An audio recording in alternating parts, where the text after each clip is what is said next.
हम में से कई लोगों को इलेक्शन के बेसिक चीज़ों की, जो कि एक वोटर को पता होनी चाहिए, उनकी पूरी जानकारी नहीं है। आज हम इन्हीं चीज़ों को डिस्कस करेंगे जो कि एक एलिजिबल वोटर को वोट देने से पहले ज़रूर पता होनी चाहिए। जैसे जिस इलेक्शन में हम वोट देने जा रहे हैं उसका प्रोसेस क्या है। इलेक्शन प्रोसेस को जानने से पहले हम बेसिकली समझ लेते हैं गवर्नमेंट ऑफ इंडिया के स्ट्रक्चर के बारे में। तो इंडियन कॉन्स्टिट्यूशन यानी भारत का संविधान फेडरल सिस्टम को फॉलो करता है। फेडरल सिस्टम के अकॉर्डिंग इंडिया में दो टाइप की गवर्नमेंट होती है, central government and state government. पहले बात करते हैं सेंट्रल गवर्नमेंट की। इंडियन पार्लियामेंट मतलब भारतीय संसद। Parliament of India is supreme legislative body of republic of India. मतलब parliament of India two houses से मिलकर बनता है, Rajya Sabha upper house and Lok Sabha lower house. Parliament अपने इन दो हाउसेज की मदद से लॉ यानी कानून बनाता है और लॉज पार्लियामेंट से पास होने के बाद प्रेसिडेंट के द्वारा उसको पूरे देश में लागू कर दिया जाता है। According to the constitution of India, Rajya Sabha में मैक्सिमम 250 मेंबर्स हो सकते हैं and current laws and provision के हिसाब से इसमें 245 मेंबर्स हैं। एंड वहीं लोकसभा में मैक्सिमम 552 मेंबर्स हो सकते हैं एंड करंटली इसमें 545 सीट्स हैं। तो ये सारे मेंबर्स संसद भवन यानी द हाउस ऑफ पार्लियामेंट जो कि दिल्ली में है उसमें मीटिंग करते हैं एंड लॉज से रिलेटेड डिस्कशन करते हैं। ये मीटिंग्स प्रेसिडेंट ऑफ इंडिया के अंडर होती है, जिनके पास इस मीटिंग को बुलाने और रद्द करने के राइट्स होते हैं। तो ये हमने समझा कि बेसिकली पार्लियामेंट होती क्या है, बट हमारा मेन फोकस है कि ये जो पार्लियामेंट मेंबर्स है इनका चुनाव कैसे होता है। तो इस टॉपिक से हम आ जाते हैं हमारे मेन टॉपिक पर, types of elections in India. तो बेसिकली 3 टाइप्स के इलेक्शंस होते हैं, जनरल इलेक्शंस यानी Lok Sabha elections, Rajya Sabha elections and state assembly elections. Lok Sabha elections की बात करें तो इसके इलेक्शंस हर 5 साल में होते हैं एंड इसके मेंबर्स को डायरेक्टली वोटिंग करके भारत के लोगों द्वारा चुना जाता है। इस पर्पज के लिए जैसा मैंने बताया कि करंटली 545 सीट्स हैं, जिसमें से 2 सीट्स एंग्लो इंडियन कम्युनिटी को प्रेसिडेंट ऑफ इंडिया नॉमिनेट करते हैं।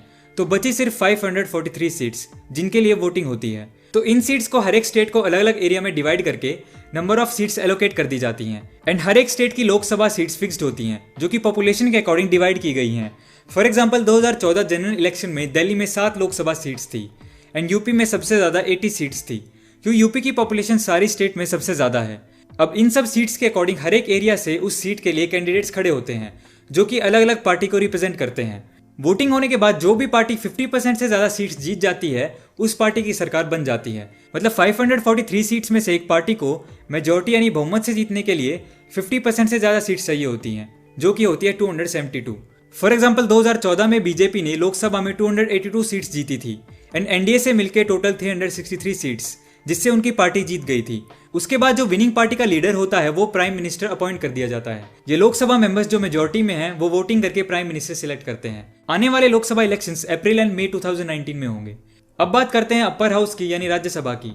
राज्यसभा का इलेक्शन सिस्टम लोकसभा से बिल्कुल डिफरेंट होता है, क्योंकि जैसे लोकसभा के मेंबर्स को डायरेक्टली वोटिंग करके इलेक्ट किया जाता है, राज्यसभा के मेंबर्स को इनडायरेक्टली पब्लिक इलेक्ट करती है, जिसमें एमएलएज वोट करके राज्यसभा के मेंबर्स को चूज करते हैं।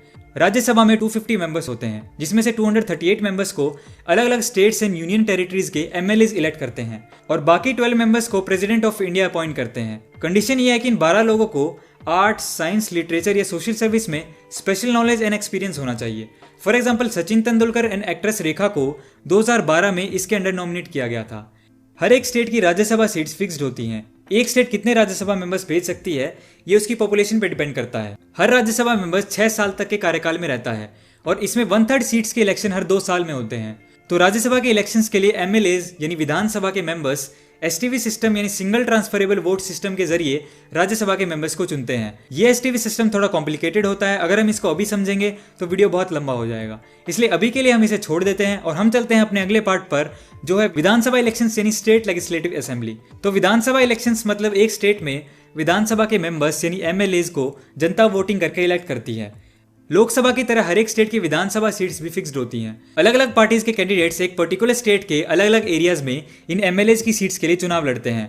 इसके इलेक्शंस भी लोकसभा की तरह हर 5 साल में होते हैं, बस डिफरेंस ये है कि इसमें अलग अलग स्टेट्स के इलेक्शंस अलग अलग टाइम पर होते हैं। फॉर एग्जाम्पल अभी रिसेंटली सिर्फ छत्तीसगढ़, मध्य प्रदेश, मिजोरम, राजस्थान एंड तेलंगाना के विधानसभा इलेक्शंस हुए थे। ऐसे ही अलग अलग टाइम पर हर एक स्टेट के 5 साल के टाइम पीरियड के अंदर विधानसभा इलेक्शंस होते रहते हैं। तो सिंपली इलेक्शन के बाद जो भी पार्टी 50% से ज़्यादा सीट जीत जाती है उनकी पार्टी मेजोरिटी यानी बहुमत से जीत जाती है और उस स्टेट में उनकी सरकार बन जाती है और मेजोरिटी में इलेक्टेड एमएलएज अपने लीडर को as a chief minister of the state choose करते हैं। यहाँ पे एक क्वेश्चन है कि अगर कोई भी पार्टी 50% से ज़्यादा वोट नहीं जीते तो क्या होगा।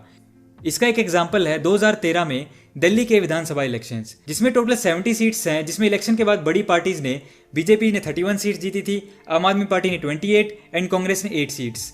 पर जैसा यहाँ पे मेजोरिटी से जीतने के लिए 36 सीट्स चाहिए, तो इस वजह से बीजेपी बहुमत से सरकार नहीं बना पाई। तो यहाँ पे क्या होता है, पहली प्रेफरेंस होती है कि जिस पार्टी के पास सबसे ज़्यादा सीट्स हैं वो किसी दूसरी पार्टी के साथ अलायंस यानी गठबंधन करके सरकार बना सकते हैं। बीजेपी को फर्स्ट प्रेफरेंस दी गई थी, पर वो किसी के साथ गठबंधन नहीं कर पाए। फिर आम आदमी पार्टी को सेकंड प्रेफरेंस मिली, तो उन्होंने कांग्रेस के साथ अलायंस करके अपनी सरकार बना ली। तो अगर ऐसी सिचुएशन हो कि 50% से ज़्यादा कोई पार्टी सीट्स ना जीते, तो वो दूसरी पार्टी के साथ गठबंधन करके भी सरकार बना सकती है, जिसमें टर्म्स एंड कंडीशन डिफाइन हो जाती हैं। तो अब आते हैं इस बात पर कि वोट किसको दें। 2019 में लोकसभा के इलेक्शंस आ रहे हैं और इस इलेक्शन में 13 करोड़ न्यू वोटर्स रजिस्टर हुए हैं। 2014 इलेक्शंस में इवन आफ्टर सबसे ज़्यादा वोट परसेंटेज होने के बावजूद हर 3 में से 2 रजिस्टर वोटर्स ने ही वोट किया था। हम सभी लोग अपने देश के लिए कुछ करना चाहते हैं। देश प्रेम ऐसी चीज़ है, अगर मैं कहूँ हर नागरिक में है तो वो गलत नहीं होगा। तो एज अ जिम्मेदार नागरिक, it's not only our right, it's our duty to vote, because हमारे वोट से ही हमारे देश के कोने कोने से अच्छे लोग चुन चुन के आएंगे और अच्छी सरकार बनाएंगे। अब एक बहुत बड़ा क्वेश्चन हमारे माइंड में हमेशा उठता है कि किसे वोट दें, किस बेसिस पे वोट दें। इसका बहुत ही सिंपल सा जवाब है। जैसे हमने अभी समझा कि पार्लियामेंट का स्ट्रक्चर क्या होता है, लोकसभा का इलेक्शन कैसे होता है, इससे हमें यह समझ में आया कि इंडियन कॉन्स्टिट्यूशन में ऑलरेडी इसके बारे में सब कुछ बहुत ही स्ट्रक्चर तरीके से लिखा हुआ है। हमारा काम सिर्फ अपने एरिया से जो कैंडिडेट खड़े हो रहे हैं अलग अलग पार्टीज से, उनके बारे में सोचना है। उनकी education, qualification, career, aspiration, motives, personality, credibility, इन सब चीज़ों को देखना है। बिकॉज अगर हमें अपने एरिया में काम करवाना है तो अल्टीमेटली हमारे एरिया का एमपी ही उस चीज़ को एड्रेस करेगा और इम्प्लीमेंट करेगा। इसी तरीके से हम अपने अपने एरिया से बेस्ट पर्सन को चुनेंगे तो ऑटोमेटिकली लोकसभा में मोस्टली बेटर लोग पहुंचेंगे और बेस्ट पॉसिबल सरकार बनाएंगे। तो आखिर में वीडियो को एंड करते हुए मैं आपसे प्रॉमिस करता हुआ जाऊंगा कि इस बार लोकसभा के चुनाव में मैं अपनी इंडियन सिटीजन होने की ड्यूटी जरूर निभाऊंगा। वोट देने जरूर जाऊंगा एंड आप भी जरूर जाएंगे, बिकॉज ये सिर्फ हमारा हक ही नहीं, हमारी जिम्मेदारी है कि वोट दें और अपने एरिया से एक अच्छे कैंडिडेट को जिताएं, because we all want best possible government which will lead to a better India. Video को पूरा देखने के लिए धन्यवाद, और अगर आपको लगता है कि आपके दोस्तों को भी ये वीडियो देखनी चाहिए तो उनके साथ भी इसको जरूर शेयर करें और कमेंट सेक्शन में मुझे अपने व्यूज शेयर करें।